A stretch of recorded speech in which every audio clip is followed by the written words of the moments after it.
आप सभी को राधे राधे, जय श्री कृष्ण, हर हर महादेव। आइए आज हम सभी जानेंगे, जिन लड्डू गोपाल जी की हम सेवा करते हैं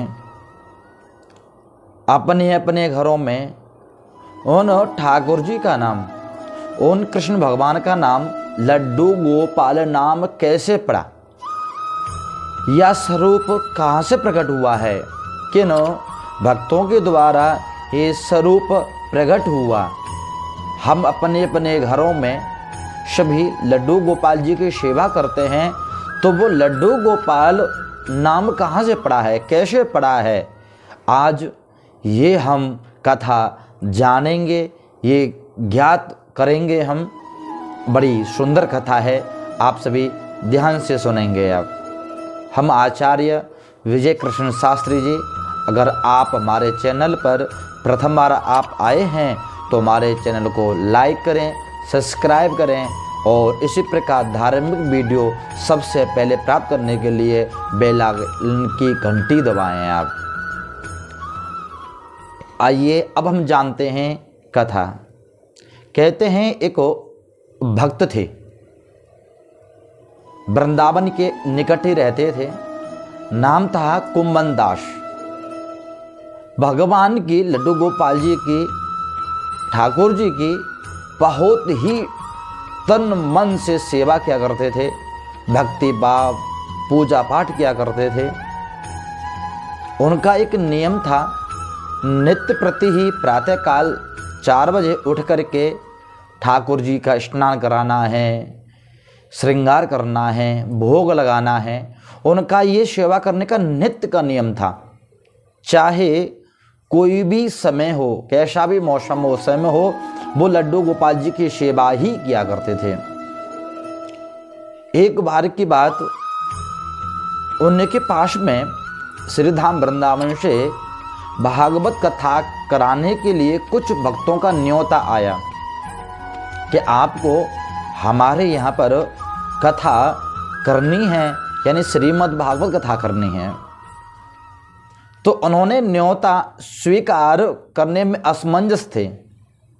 सोचने लगे, अगर मैंने कथा का निमंत्रण ले लिया तो मैं कथा में व्यस्त हो जाऊंगा, फिर ठाकुर जी के सेवा में नियम से नहीं कर पाऊंगा, उसमें कहीं ना कहीं त्रुटि हो जाएगी। मैं कथा करने से मना कर देता हूं। मैं कहीं मेरे से कथा के चक्कर में कहीं ठाकुर जी की सेवा करना ना छूट जाए मेरे से, यही भाव लेकर के उन्होंने मना करना चाहा। फिर मन में भाव आया कि चलो कथा करता ही, वो भी तो कृष्ण भगवान की है। तो उन्होंने वो निमंत्रण स्वीकार कर लिया और उनका एक पुत्र था जिसका नाम था रघुनंदन। अपने पुत्र को बुलाया और कहा, बेटा मैं वहाँ कथा करने के लिए मैं जा रहा हूँ मैं, और प्रातःकाल लड्डू गोपाल ठाकुर जी को मैं स्नान करा करके, श्रृंगार करके, शव करके जाया करूँगा, और तुम बस ठाकुर जी का भोग लगा दिया करना, मैं भोग बना के जाया करूँगा मैं। उनके पुत्र रघुनंदन ने कहा, ठीक है पिताजी, मैं जैसा आपका आदेश है वैसे ही मैं ठाकुर जी का भोग लगा दिया करूँगा।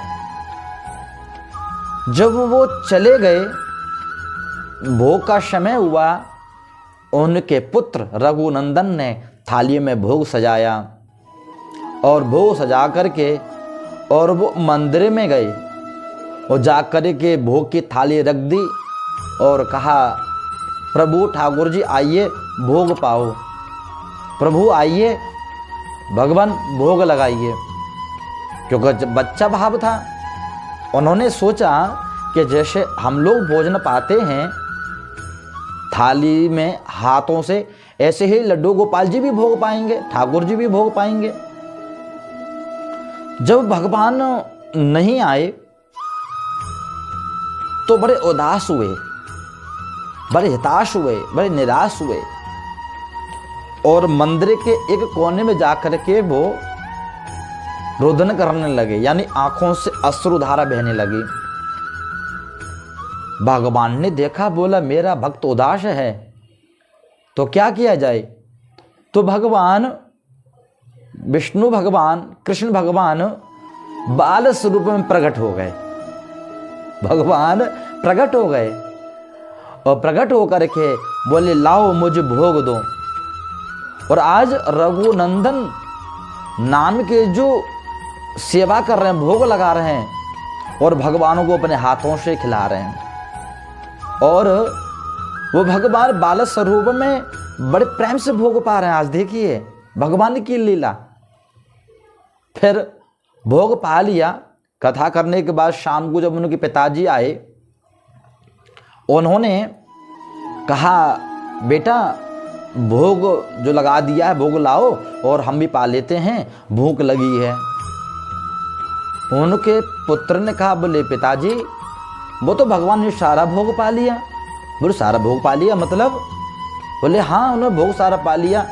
तो सोचने लगे शायद मेरा पुत्र पहली बार भोग लगाया है, शायद उसको भूख लग रही हो, सही इसने खा लिया होगा, चलो कोई बात नहीं और बना लेते हैं तब खा लेंगे। दूसरे दिन फिर आए, फिर उन्होंने कहा बेटा भोग, बोले वो तो भगवान ने सारा पा लिया। ये जब लीला 3 दिन हो गए, 4 दिन हो गए, 5 दिन हो गए, देखते देखते उनके पिताजी ने सोचा भाई ये लीला है क्या। तो उन्होंने अपने हाथों से लड्डू बनाए और लड्डू बना करके उन्होंने कहा कि बेटा मैं जा रहा हूं और ये भोग आप भगवान का ठाकुर जी का लगा देना। उनके पुत्र ने कहा ठीक है पिताजी मैं भोग लगा दूंगा। जैसे उनके पिताजी घर से निकले, उनके मन में विचार आया आज मैं देखता हूं कि सच्चाई है क्या, ये सच्चाई है क्या, ये भोग ये मेरा पुत्र ही खा लेता है या फिर स्वयं आकर के ही भगवान पाते हैं। और वो छिप करके लीला देखना चाहते थे और छिप गए। उनका पुत्र रघुनंदन आया, थाली में लड्डू लाया और ला करके उन्होंने मंदिर में रखे और रोज की भांति हाथ जोड़ के आग्रह किया प्रभु भगवान आइए भोग लगाइए, आइए प्रभु भोग पाओ। जैसे आग्रह किया तो वही विष्णु भगवान के स्वरूप जो कृष्ण भगवान थे वो और बाल स्वरूप में प्रकट हो गए और प्रकट होकर के और वो लड्डू खाने लगे। वो ये छवि उनके पिताजी छिप करके देख रहे थे। उनको देख करके आज उनकी आंखें भर आई हैं, आंखों से अश्रुधारा बह चली है। ये देख करके अपने पुत्र के भाव को, भक्ति को, श्रद्धा को देख करके आज उनसे रहा नहीं गया। वो दौड़ करके आए और आकर के वो मेरे प्रभु के चरणों में गिर गए, वंदन करने लगे, निवेदन करने लगे।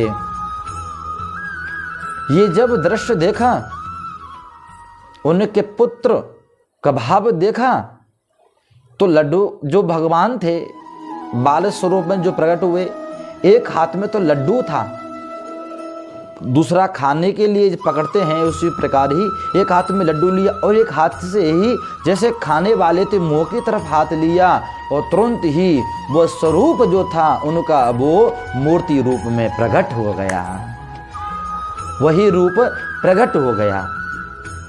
और वहीं से वो लड्डू गोपाल जी का स्वरूप जो छवि है वहां से प्रकट हो गई। वो आज वो उनके पिताजी रघुनंदन के आज अपने पुत्र को प्रणाम करने लगे हैं कि आज तेरी इस भक्ति से आज तूने साक्षात्कार मुझको दर्शन करा दिए।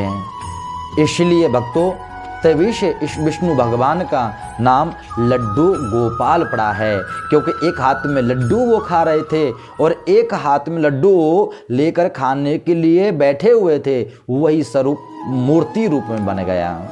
तभी से ही लड्डू गोपाल जी की सेवा की जाती है, तभी से लड्डू गोपाल नाम पड़ा है और तभी से ये छवि वहीं से ही प्रकट हुई है। बोले लड्डू गोपाल भगवान की जय।